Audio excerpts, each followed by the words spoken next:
Hola, ¿qué tal amigos? Muy buenas noches. Muchas gracias por acompañarme una noche más. Una noche llena de historias extrañas y aterradoras. Y es que si nos ponemos a pensar un poco, más allá de los fantasmas, más allá de las posesiones, apariciones o eventos paranormales, existen cosas más escalofriantes, situaciones que se pueden dar a cualquier hora del día. Sabemos que existe el bien y el mal, pero también hay situaciones que nos hacen creer que no estamos solos, que no somos los únicos que habitamos en esta galaxia. Algunos han tenido encuentros muy extraños, pero hay historias de gente que ha perdido a familiares para siempre. ¿Están listos para esto?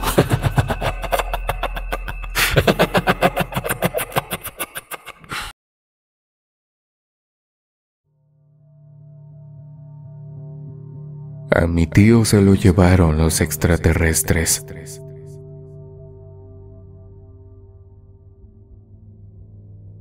Les envío saludos a todos y me presento. Mi nombre es Brandon Orozco y soy originario de Coahuila. La historia que quiero contarles hoy es una de esas que cualquiera podía decir que no es cierta, pero es totalmente real. Y conozco de primera mano a la persona que lo vivió.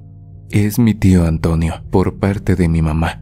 Mi madre fue la primera hija de un matrimonio que tuvo otros 4 hijos, o sea, eran 5 en total. Mi tío Antonio era el más chico, menor que mi mamá por 8 años. Durante su infancia, mis abuelos trataron de que todos sus hijos estudiaran y se convirtieran en buenas personas, con las herramientas necesarias para salir adelante, formar una familia y vivir con las comodidades que merecían. A los 19 años, mi mamá consiguió un título como enfermera técnica, y eso en las décadas pasadas era casi tan increíble como acabar la universidad. Gracias a eso, mi madre conoció a mi papá, y aunque al principio mis abuelos creyeron que se casaría y se convertiría en ama de casa como era común entre la sociedad de antes, lo cierto es que mis papás se casaron, pero continuaron trabajando. Su proyecto era ahorrar dinero, comprar un terreno y después tener hijos. Se esforzaron mucho y, como es claro, quien le pone dedicación a algo, termina por conseguirlo. Ya con un hogar propio y una economía equilibrada, mis papás se embarazaron y de esa manera llegué yo al mundo. Mi mamá tenía 22 años cuando nací y para ese entonces mi tío Antonio tenía 14. Mientras que ella me estaba amamantando, él se encontraba en la edad de la punzada, en plena adolescencia, y se encontró con amistades que lo llevaron hacia caminos inadecuados. Mi madre, a pesar de estar ocupada en su maternidad, se hizo un espacio para ir a la casa de sus papás a fin de hablar con él. Lo animó a recapacitar, a alejarse de la gente que lo estaba influenciando del peor modo y a recomponer sus pasos para echarle ganas a la escuela. Por supuesto, durante algunos días después de la charla, Antonio se portó mejor, pero luego reanudó sus malas andanzas. Al cabo de unos meses, el muchacho dejó de ir a la escuela y le añadió a su desagradable comportamiento el gusto por ciertos líquidos ambarinos que le llenaban la cabeza de burbujas y más tarde comenzó a probar algunas otras cosas, ya fueran envueltas en fino papel, quemadas con la ayuda de un foco o aspiradas con la nariz. El joven de alegre mirada e ingeniosas respuestas desapareció y se convirtió en un chico flacucho y pálido, con la mirada habitualmente perdida y temblor permanente en los brazos, mismo que parecía aumentar de acuerdo con su insano consumo de productos nocivos.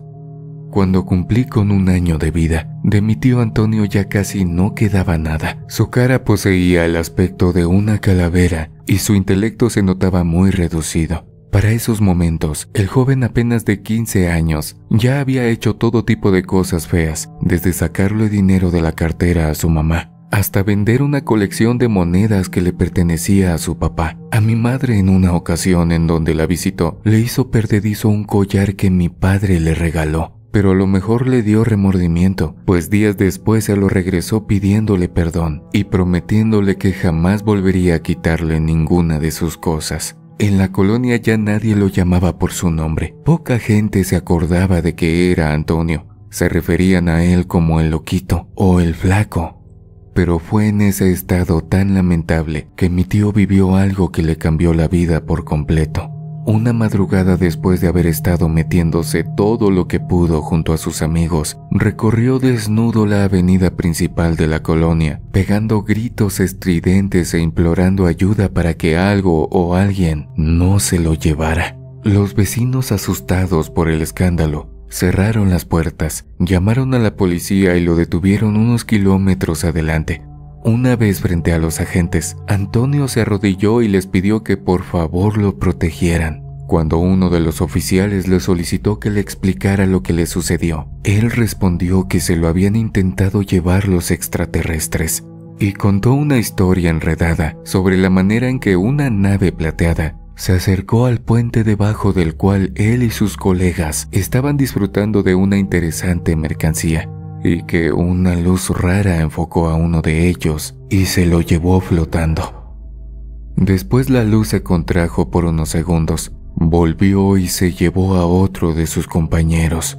Aterrorizado, Antonio declaró que sintió tanto miedo que se quedó en el piso, revolcándose y gritando. Por eso, cuando regresó aquella luz, también intentó llevárselo.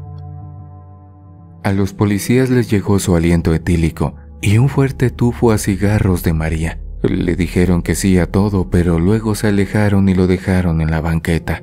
Mi tío imploró que se lo llevaran a un lugar seguro, que lo protegieran y que le hablaran a su familia, pero sus antecedentes y su aspecto en general no le ayudó para que los agentes le creyeran. Tampoco podían encarcelarlo, pues siendo objetivos, el chico no hizo nada malo. En esos momentos ni siquiera llevaba cosas ilícitas encima y andar desnudo todavía no era un delito. Solo lo mandaron a su casa y él decidió ir con mi mamá. A ella le volvió a contar su historia. Lo hizo llorando y mostrándole unos rasguños extraños en sus brazos y piernas. Mi madre, al igual que los oficiales, lo miró con tristeza y no pudo evitar derramar unas lágrimas por su hermano menor. El muchacho interpretó su llanto como una prueba de que le creía, así que lloró más y más. Se sintió aliviado porque existiera alguien que le diera crédito a sus palabras. Sin embargo, pronto quedó claro que ni siquiera ella le tenía confianza al estrambótico relato que acababa de pronunciar con tanta franqueza. Esa mañana mi mamá me bañó y luego le preparó una tina de agua caliente a su hermano. Le dio una muda de ropa que le quedó grande porque eran prendas de mi padre y le pidió que nunca volviera a ponerse tan mal como para andar corriendo así por la calle. Al salir del baño, mi tío Antonio lució renovado, pero su cuerpo no paraba de temblar como si tuviera frío. Él aseguraba que era miedo. Sin embargo, mi madre dudó con respecto a que se trataba de los efectos secundarios que causa el andar consumiendo porquerías de día y de noche. En las jornadas siguientes, Antonio se recompuso, ganó color en las mejillas y pareció adquirir una estabilidad que parecía perdida para siempre. No obstante, hubo dos cosas extrañas. La primera, el síndrome de abstinencia que lo aquejó a partir del cuarto día. Lo segundo, que por más que necesitara una dosis, no era capaz de poner un pie afuera de nuestra casa. Ese miedo insano fue el que le permitió superar la necesidad de comprar cosas con los minoristas de la colonia. Así que, cuando se cumplieron 2 semanas desde que entró al domicilio de mi madre, ya poseía la claridad para decir que no deseaba volver a ingerir ningún polvo, planta o pedrusco adictivo. Eso le dio mucha alegría a mis abuelos, también a mis otros tíos y a mi mamá, pero la cuestión de no salir ni siquiera al jardín se convirtió en un nuevo problema. En esas circunstancias, el tiempo fue pasando. Yo crecí, cumplí 5 años. Mi tío alcanzó los 19 años, logró recuperar su secundaria y cursar la preparatoria en línea, con uno de los primeros programas nacionales y virtuales que se hicieron en el país. Después trató de meterse a una universidad que también fuera digital, pero aún no había muchas oportunidades en esa opción. En los años posteriores, mi tío empezó a trabajar como asistente remoto de algunas personas. Enviaba correos, contestaba llamadas o agendaba cosas para gente que lo contrataba. con eso pudo retribuirle un poco a mis papás, y ellos, aunque nunca le cobraron un solo peso, se sintieron felices porque el joven hiciera algo de provecho. Ya cuando fui grande, a eso de los 11 años, un día le pregunté a mi tío por qué no salía de la casa. Me había percatado de que no iba ni siquiera a fiestas. No tenía amigos ni una novia con la cual pudiera ir al cine. Durante mi niñez, fue completamente normal que el tío Antonio estuviera siempre en casa, pero a esa edad las preguntas sobre la vida empezaron a aflorar en mi mente. Me imaginé que al cuestionar recibiría una respuesta genérica, como que ahí trabajaba o que mi mamá se lo permitía. Pero lo que él dijo me dejó impactado, como si se tratara de la cosa más común del universo. Me respondió: no salgo de esta casa porque allá afuera están esos monstruos que una vez me llevaron.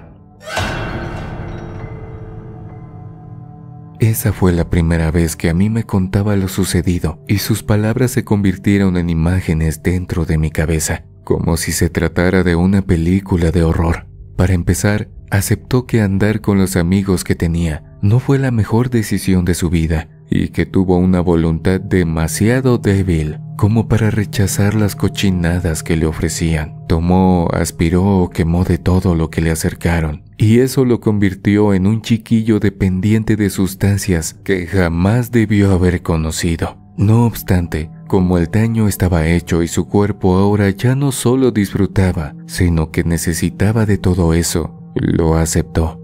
Le dio igual lo que le decían sus padres o sus hermanos, solo trató de dejarlo debido a las palabras que le dedicó mi mamá. Pero la ansiedad por estar en las nubes fue demasiado grande y sucumbió hasta caer en lo más profundo. Con mucha pena mi tío me reveló que tomó cosas de su mamá, que las vendió por cifras miserables y que todo se lo gastó con los distribuidores de la zona o compartiendo la mercancía con sus amigos. En ese episodio perdió su nombre. La gente le puso apodos, su madre lloraba y le imploraba que cambiara, pero él ya no tenía decisión. Llegó al punto de no fijarse dónde dormía. Le daba igual despertar en su cama que debajo de un puente o verse como un vagabundo. Una noche, uno de sus amigos lo fue a buscar emocionado porque se encontró un monedero con muchos billetes. Así que se fueron juntos a buscar a su minorista de confianza y consiguieron una buena bolsa de los dulces que les gustaban. Pasaron por otro chico y juntos se fueron a un paraje cercano al basurero de la comunidad.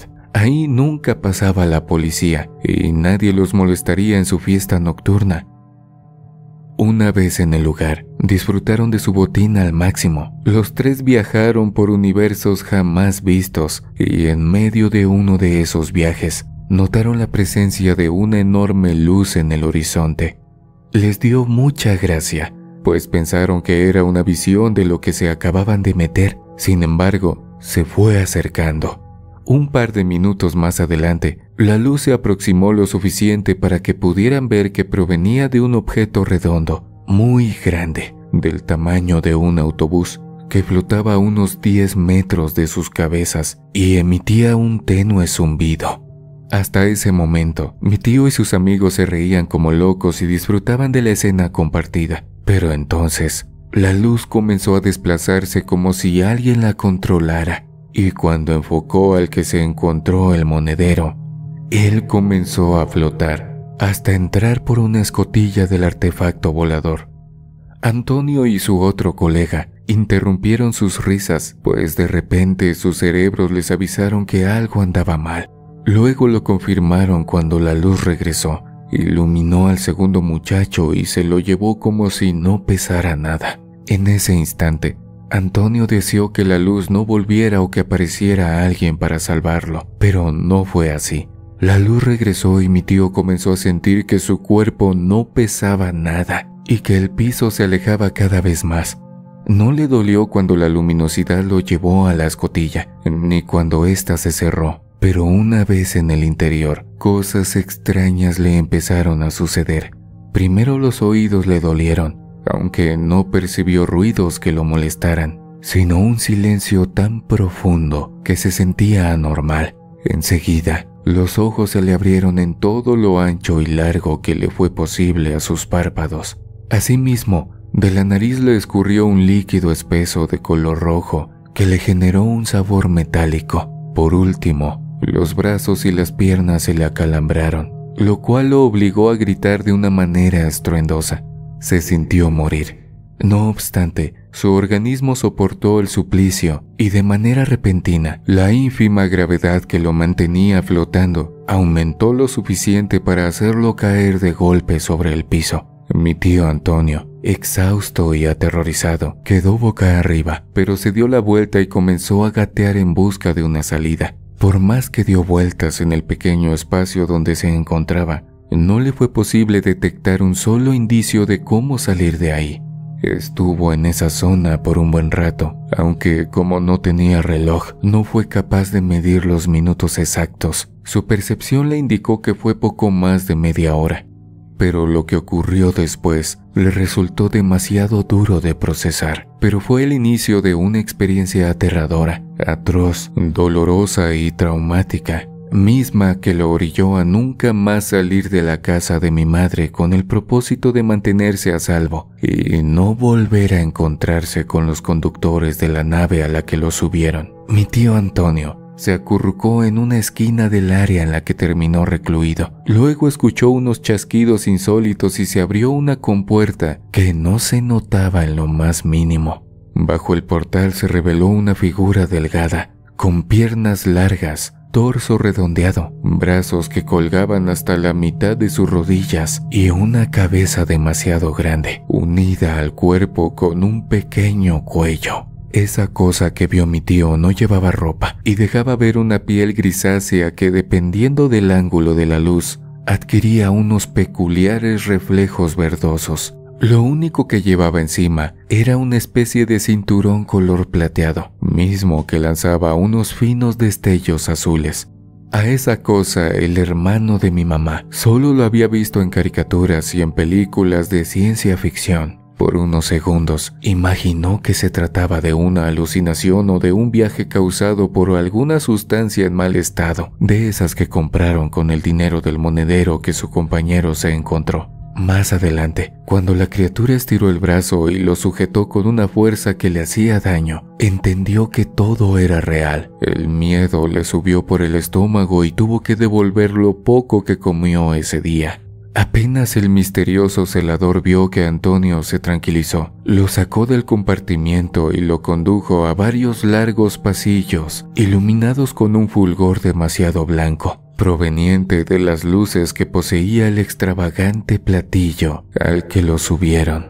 Pronto lo metió en una habitación redondeada en la cual lo esperaba una mesa metálica, como las que usan en las morgues. Esa criatura levantó su largo brazo derecho, señaló la fría superficie y mi tío, contra todo pronóstico, se subió como si nada. Según me contó Antonio, se sintió adormecido, como si su cuerpo de repente careciera de voluntad. Se movió, pero en realidad no era él quien deseaba hacerlo. Algo en su mente le dictó la manera en la que debía de actuar. Lo controló sin palabras y lo dejó tan vulnerable como un bebé. En cuanto mi tío estuvo tendido sobre la plancha de metal, aparecieron por la puerta otros seres idénticos al primero, pero con características que los hacían únicos. Por ejemplo, uno era más alto, el otro tenía la cabeza más grande y un tercero poseía los ojos más separados que sus compañeros. Al parecer ellos eran parecidos a los humanos, pero lo que le hicieron a continuación le causó muchas dudas al muchacho. Le cortaron la ropa con unos objetos parecidos a tijeras y le empezaron a revisar cada parte de su cuerpo. Sus manos frías y pegajosas, con dedos terminados en algo parecido a las ventosas de los pulpos, recorrieron hasta el último centímetro de su anatomía. Vulneraron incluso sus partes íntimas y tomaron notas en unos dispositivos similares a una tableta electrónica. Minutos más adelante, le metieron unos palitos en los oídos, casi idénticos a los hisopos que se usan para limpiarse las orejas en la tierra, pero en lugar de algodón, tenían una especie de goma. Esos objetos los metieron en unos contenedores metálicos, en los que depositaron también los que le metieron en la nariz, en la boca y le pasaron en la línea de agua del ojo.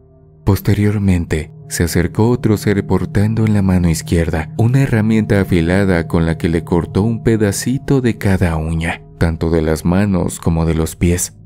Al finalizar aquello, mi tío Antonio escuchó que el que lo condujo a la mesa abrió un cajón ubicado debajo de ella y extrajo algo que le recordó a un bisturí. A ese artículo lo acompañaba una cajita transparente dentro de la que destallaban unas diminutas placas con el aspecto de un chip de celular. Sin la más mínima contemplación, la criatura le pasó el filo de su herramienta a la altura de los 2 tobillos y metió con los dedos una placa. Luego hizo lo mismo en las muñecas de Antonio. También colocó una en medio de su pecho y otra cerca de su vientre, unos 5 centímetros debajo de su ombligo.